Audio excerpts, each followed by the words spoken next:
మొత్తం ఓసీలకి 43 ఉద్యోగాలు వస్తాయండి. అందులో 9 మాత్రమే కమ్మ వరకు వచ్చాయి. కేవలం 9 ఉద్యోగాలు. తెలుగుదేశం పార్టీ అధికారంకి వచ్చాక కమ్మోళ్ళకి అలా జరిపోద్ది ఇలా జరిపోద్ది అంటే నేను చూస్తున్నానండి. నేను ప్రత్యక్ష సాక్షిని. ఒక గ్రామంలో ఒక సమర్థుడైన కమ్మ నాయకుడు ఉండి అదే గ్రామంలో ఆయన సమర్థతలో 50% కూడా సమర్థత లేని వాళ్ళు కూడా కొన్ని సందర్భాల్లో ఆ కమ్మ నాయకుడిని కాదని వీళ్ళకి పదవులు వచ్చిన సంఘటనలో కోకొల్లలో తెలుగుదేశం పార్టీ. ఎందుకంటే చంద్రబాబు నాయుడు గారు ప్రతిదీ దామాషా ప్రకారం చేసుకెళ్తారు. చాలా చోట్ల సాక్రిఫైస్ చేసే వాళ్ళలో, త్యాగం చేసే వాళ్ళలో 10 మంది నాయకులు ఉన్నారంటే అందులో 9 మంది కేవలం కమ్మ కులస్తులు మాత్రం ఉన్నారు తెలుగుదేశం పార్టీ. ఎన్ఆర్ఎస్ నేను గతంలో కూడా చూసాను. తానాకి వెళ్ళినప్పుడు తానా వాళ్ళు గతంలోనే తెలుగుదేశం పార్టీ గెలుపు కోసం వాళ్ళు ఎంతో కృషి చేశారు. వాళ్ళు అక్కడి నుంచి ఇండియాకి వచ్చి వాళ్ళు చేయాల్సిన పని వాళ్ళు ఎవరు గుర్తించారు. వాళ్ళు శభాష్ అనే వాళ్ళు లేరు. ఏవి లేకపోయినా వాళ్ళు వచ్చి తానా వాళ్ళు కావచ్చు, యూఏ వాళ్ళు కావచ్చు, కోవైట్ వాళ్ళు కావచ్చు, దుబాయ్ వాళ్ళు కావచ్చు, ఆ ఎన్ఆర్ఎల్ అందరూ వచ్చి ఇక్కడ పనిచేసి లక్షల టికెట్ పెట్టుకుని వచ్చి ఓటేసి ఎలక్షన్ అయిపోయినండి మళ్ళీ అక్కడ పోతారు. అక్కడ పోయి మళ్ళీ వాళ్ళు జాబ్లు. అలాంటి పరిస్థితుల్లో తానా వాళ్ళు సభలు జరుగుతుంటే అందరిని ఆహ్వానించారు, ఎమ్మెల్యేలని, మంత్రుల్ని. ఇప్పుడు ఏదో సందర్భం పార్టీ ఆదేశాలు వెళ్ళొద్దు,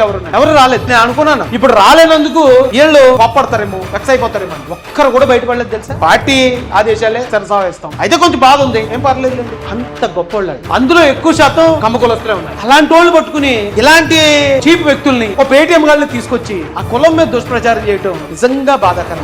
అసేమేస్తుంది. ఇప్పుడు బయటపడిపోయింది బండారం. ఏమవుతుంది? ఎవరైతే కమ్మవారిని మీరు కించపరిచేద్దాం, పొరచెల్లేద్దాం అనుకున్నారో వాళ్ళు శిఖరవంత ఎత్తులో కనిపిస్తారు జనాలు. అరే వాళ్ళకి వచ్చి 9 ఉద్యోగాలేనట. ఈ వైసీపీ మాటలు విని వాళ్ళు తప్పుగా అర్థం చేసుకున్నాం. అరే ఎంత గొప్ప వాళ్ళు, వీళ్ళు ఎంత దుష్ప్రచారం చేసినా సరే కమ్మలు ఎవరు బయటకు వచ్చి మాకు ఎక్కడ ఉద్యోగాలు వచ్చాయి, మాకు ఉద్యోగాలు వచ్చాయి అన్నారు, మాకు రాలేదని ఒక్కరు కూడా ఖండించలేదండి. అదండి వాళ్ళ ఔన్నత్యం, అది వాళ్ళ హుందాతనం. ఎవడన్నా ఒకటి దారిని పోయాడు విమర్శ చేసిన ఆ పోన్లే మనోడే కదా, పోలు వదిలేండి అంటారు. అంత సౌమ్యులాళ్ళు. అలాంటి వాళ్ళు పట్టుకుని ఏది వస్తే నోటు కాదు వాళ్ళు తినేవా.